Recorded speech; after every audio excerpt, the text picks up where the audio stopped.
Very important broadcast lined up for you today. It is Sunday, the 19th of September, 2010. We're going to be live here for the next 2 hours, and we're going to have open phones for first-time callers, people who have never been able to get through live on air, folks that have been listening for years, have never tried to call. We would love to hear from you today. The toll-free number is 888-201-2244, 888-201-2244, and we will get you up and on the air. Okay.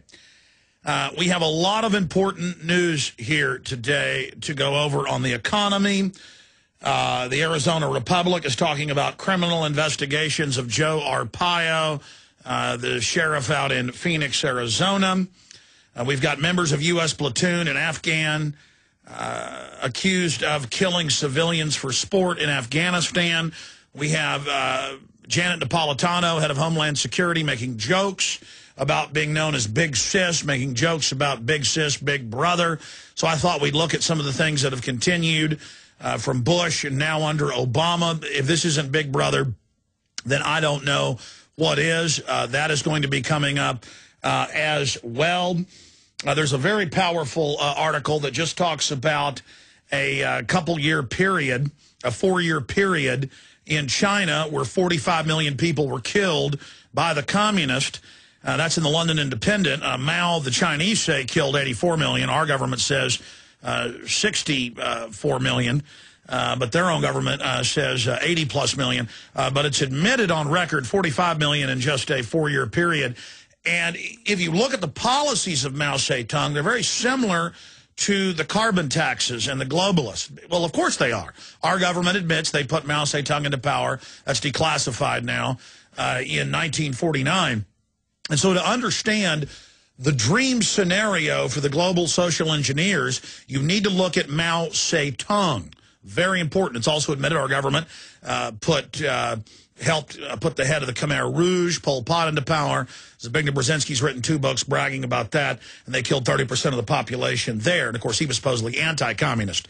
All that matters is they exterminate a large portion of society, re-engineer things. That's how they wipe out old power structures and put in their new power structures, similar to the Bolsheviks, of course, funded by the U.S. and British governments in 1917, 1918. So we're going to be looking at that report today.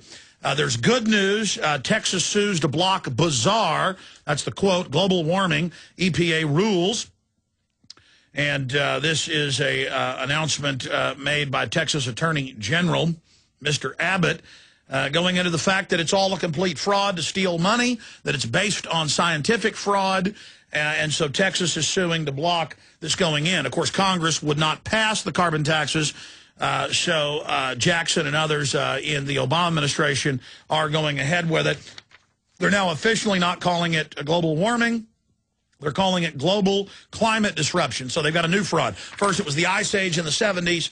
Since the 80s and 90s and 2000, 2010, the last 25 years, it's been global warming. Now it's just a thunderstorm is evil and is abnormal. They actually say that. A snowstorm, a thunderstorm, hot weather, anything is abnormal. And if you pay a tax to Al Gore and the central banks, they're going to take really good care of you. So that's coming up. Also, FDA won't allow food to be labeled free of genetic modification. Report has now come out on that front. This is being reported by Reuters, AP, and Raw Story. It's got a boil down on it. And so, yeah, they'll tax you for a thunderstorm because that's abnormal. They'll tax you for exhaling carbon dioxide that plants breathe, that plants respirate from and creates photosynthesis with the sun. But they won't let you know you're eating a salmon that's got insect genes in it. They won't let you know you're eating genetically engineered soybeans. They won't let you know about something really serious.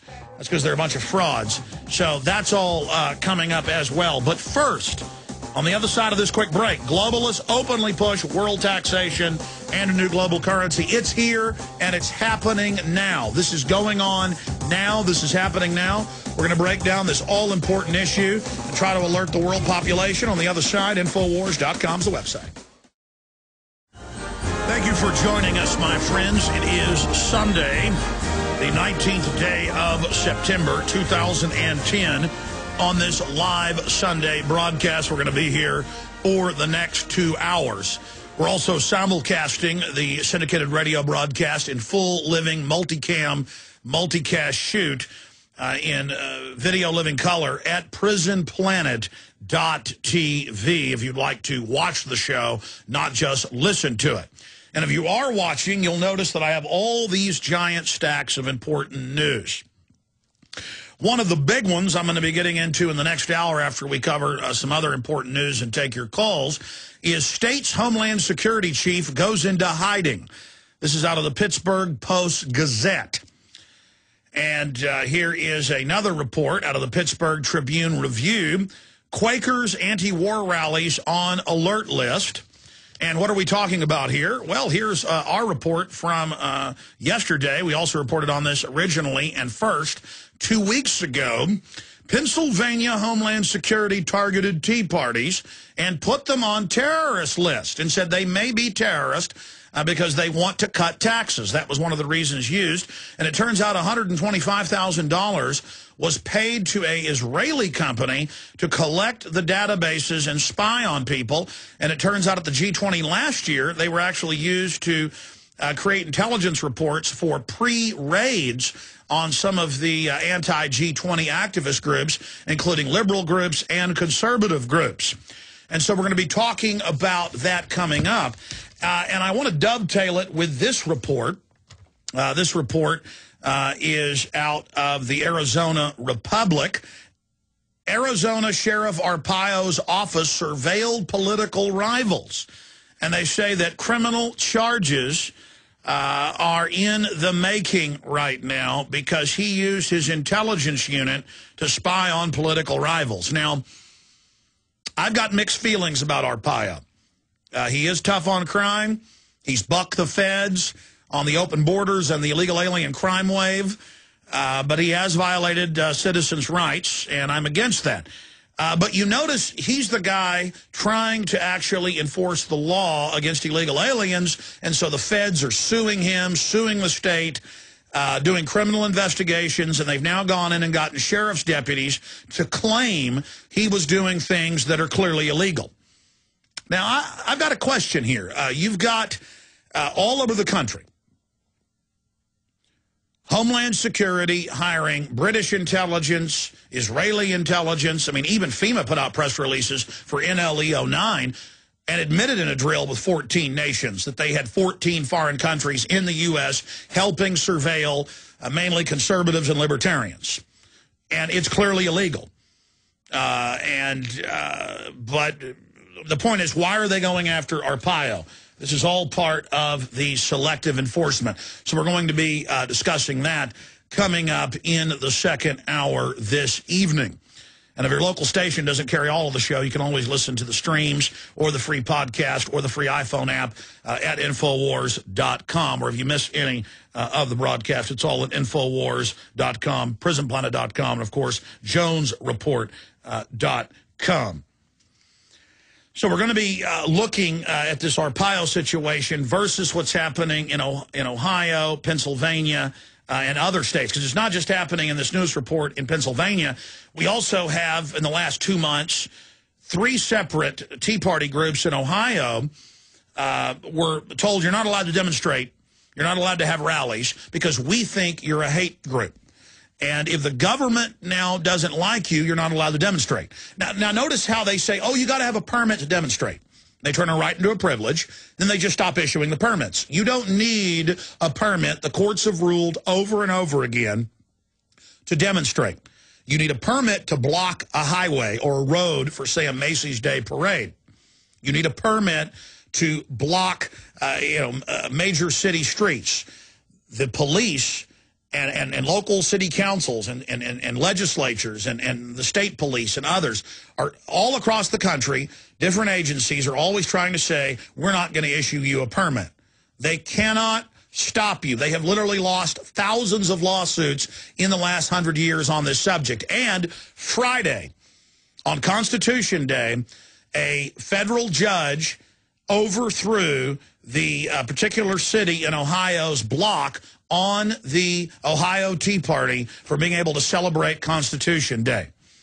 But the reason they were blocking them was because these different private intelligence groups that get taxpayer money had put them on a list. And this was a mainline Tea Party group they put on a list and banned from protesting. But you still can't ban black supremacists, Mexican supremacists, white supremacists, and others.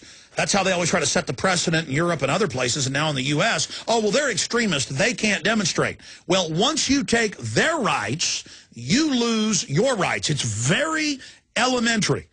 But the big issue here is everywhere, government is trying to block people's right to free speech on the internet, their right to rally, their right to demonstrate.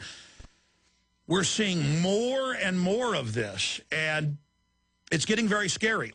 Every week or two, I see a report out of the FBI where they're banning British and EU citizens and others for life to ever traveling to the United States for sending emails to Obama at the White House that are mildly insulting. They don't call for violence. They don't do anything. You know, they call the president mild names, not even profane terms, because it's a family show. I won't even use them.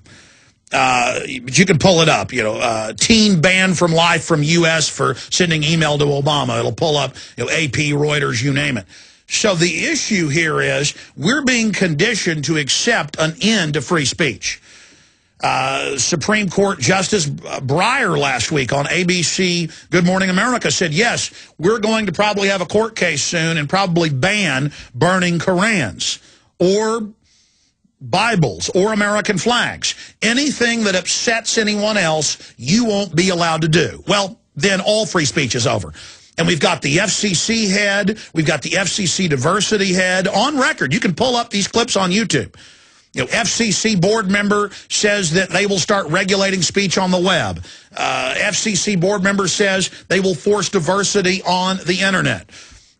This is the type of stuff that's going on. You've got the White House regulation czar, who was the boss of Kagan, the new Supreme Court justice, openly saying, we're going to ban saying man-made global warming, anthropogenic global warming isn't real. I mean, literally hundreds of statements a month without even looking. I'm not even looking for this stuff. I just see it everywhere. I'm sure you're seeing it as well on TV, radio, print, where government is calling for censorship of talk radio, the internet, and that's because the dinosaur media is dying.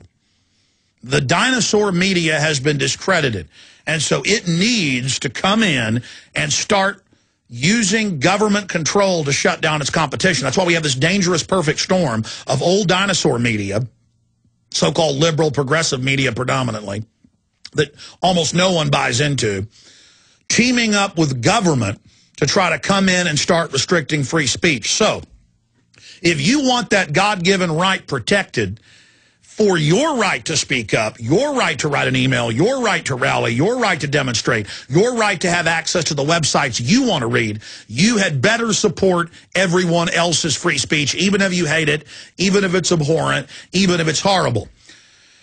But more on that coming up. But this is really creepy all over the country that they've got foreign intelligence groups